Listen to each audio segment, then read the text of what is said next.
Making videos and help people on YouTube. Making a tractor.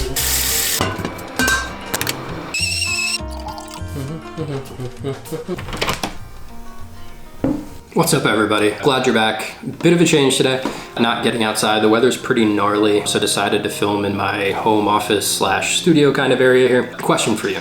Have you ever bought an ultralight backpack? Maybe it's your first one, it's frameless, you're super psyched because it's super light, really, really small. All your friends are super impressed, but you can't get all your to fit in it. Or it's uncomfortable because, you know, shoulder straps are pinching because it's not weighted properly. So today I really wanted to run through how to pack an ultralight pack in a way that's efficient and it's gonna be comfortable on the trail.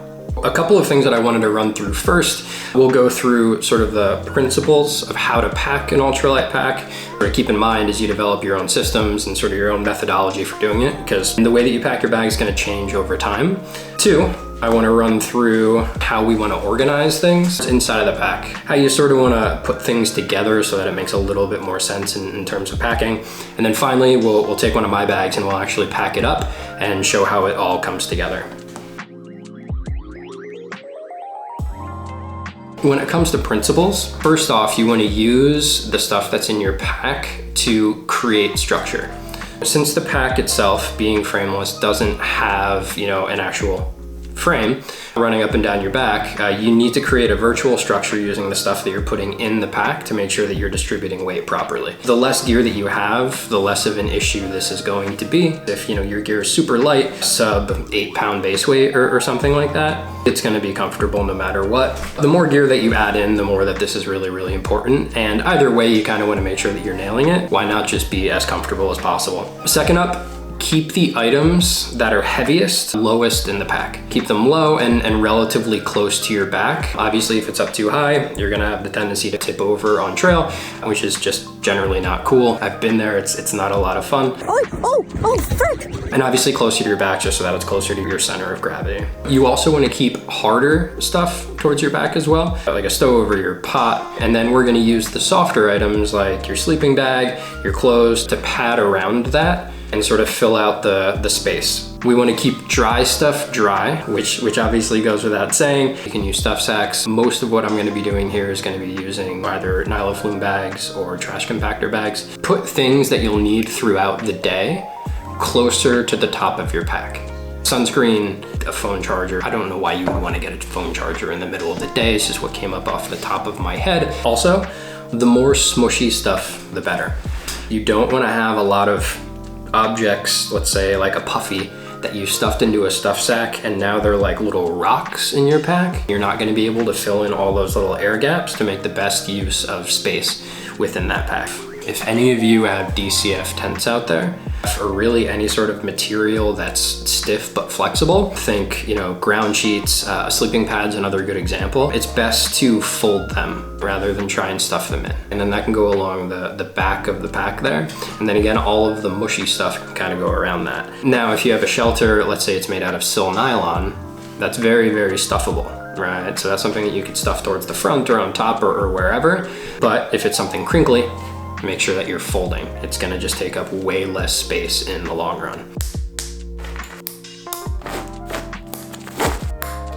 Let's go through sort of the pre-organization side of things. I don't really take a whole ton of stuff sacks with me. I think a really good rule of thumb here is to take just as much as you need to keep relatively organized. As much as I don't use stuff sacks, it doesn't mean that I hate them or I'm anti-stuff sack. I just personally feel that the more that you segment things, the less organized it's actually gonna end up being. So if you have a stuff sack for each individual item in your pack, you may as well just put everything in your pack individually. For me, I have a food bag. Sometimes I'll stuff my pot in that as well. So it's all sort of contained into one nice tight food unit. The second one is just a ditty bag for small items. I do see a lot of value in having, you know, sort of one bag for all of your small stuff. Again, it's just so that it's not exploding all over everything. That way you're not taking stuff out of your pack and you're dropping things. But that would hold like first aid items, maybe a lighter, all my electronics. On more of like a traditional backpacking pack, how they have the brain is what they call it. That sort of flap that covers the top of the pack and it's usually got a zipper on it. That's really kind of how I treat my my ditty bag. Inside, obviously, but on the top.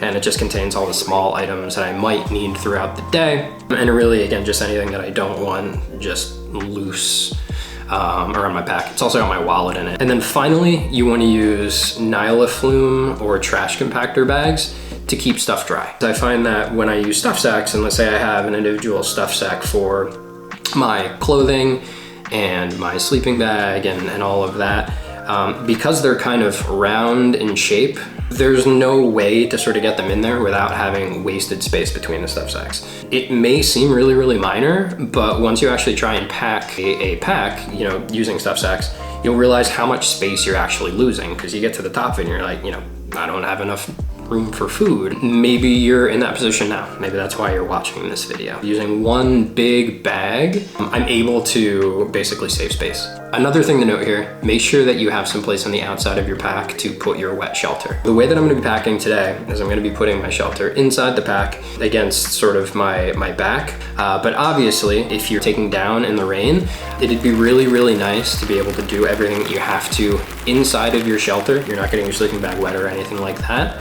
And then you can take down your shelter and put it in your pack or on your pack.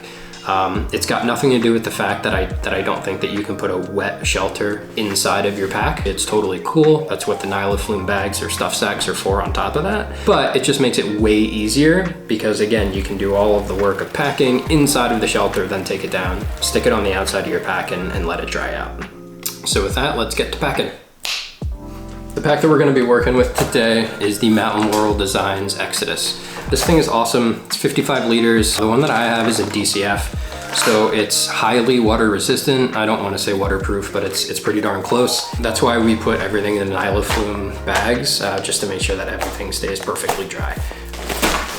And the shelter that we're going to be using for this packing video is the Z-Packs Triplex. It's obviously a 3-person tent, hence the name Triplex. Lynn and I like to use it for the 2 of us. It's a palace, you can bring all your gear inside. Personally, I like to oversize shelters just a little bit, just to make sure that there's plenty of space to keep dry and move around and, you know, maybe play cards or whatever. I also feel like this is probably a good representation of what most people who are watching this video have, just in terms of overall volume. A lot of people aren't sleeping under a tarp. This sort of process and the way that I pack works with everything, not just with, you know, super tiny kit. This is obviously a really, really big tent. It's not rolled, it's not stuffed, it is flat. And this is actually gonna go up against the back panel of the pack. Again, creating that virtual frame that we had talked about to help distribute the weight. But also, this is really the most efficient way of packing it in terms of space. You try and mush it up like this. Now the way that it comes out of the stuff sack, let's say that it's rolled, you now have this round object that's gonna go in your pack like this, and then all of this space in the corners, it's all wasted space. First order of business, we gotta roll this guy down just a little bit. It's gonna make it easier to actually get in there and start stuffing things in. Am I the only person that loves just playing with gear in their house in the middle of the day? It's awesome. So we made this a little bit easier for ourselves. First thing,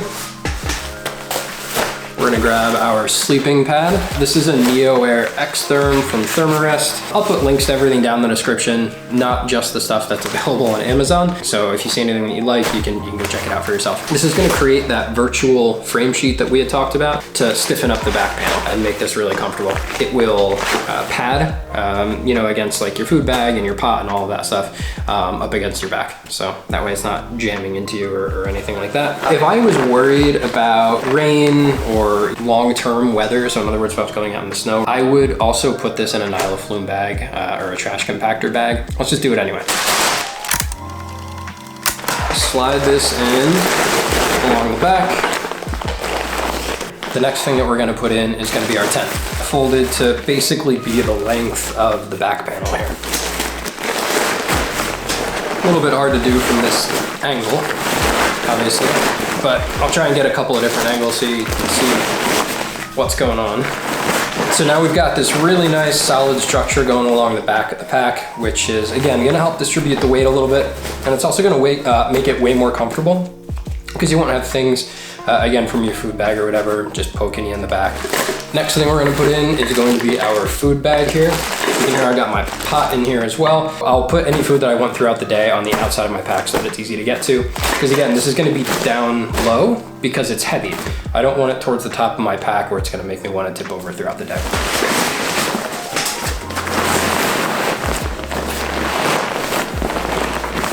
So that's the majority of our hard stuff. As you can see, we have a whole ton of space that actually goes around here. And now we're gonna use the softer items to start padding around that to keep it in place and also to give the pack more structure. The cool thing about your puffy and your sleeping bag and all of that and using that to fill out the dead space is that, let's say you're going out for a week or something like that and you have all the food that you're gonna need and your food comes up to here, your sleeping bag and your puffy can compress to be this size to take up that remaining space. And as you eat throughout the week and as your food bag gets smaller, you just stuff it looser and looser and it still takes up the same amount of space so that we're filling in all of those gaps and having a nice tight package. Let's get out our nice crunchy Nile Slim bag. All the noise aside, this is what we're gonna use to actually keep all of our dry stuff dry.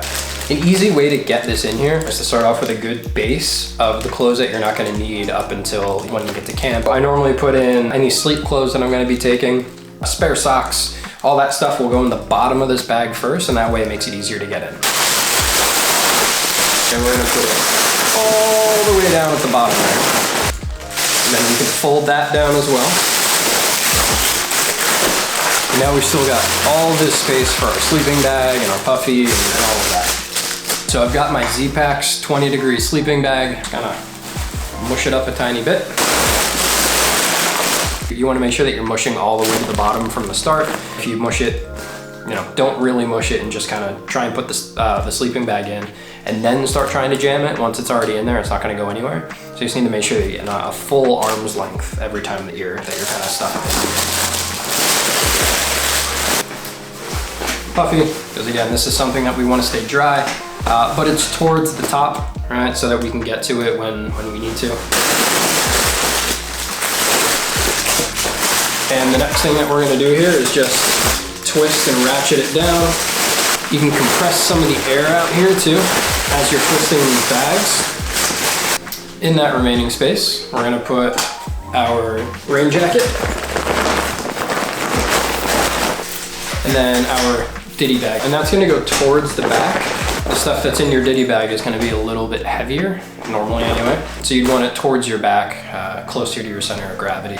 In the front, you can put your spare food. You can throw your bathroom stuff in there too if you want. Maybe a set of steaks too. So lately I've just been wrapping my steaks actually in my shelter when it goes into my pack. I hadn't done that for the longest time because I heard that you could poke your shelter with the steaks, but they're in this relatively tough DCF bag and haven't had any issues. I'm not gonna necessarily recommend it, but again, I haven't had any problems with it, and normally I would wrap these in the shelter. But we'll put this in the front as well. And then on the side, we'll put our water bottles. And then our stakes, or I'm sorry, our tent poles, or our trekking poles, can go in there as well. And I would do the same thing on the other side. And that's all there is to it. Thanks for watching and get out there.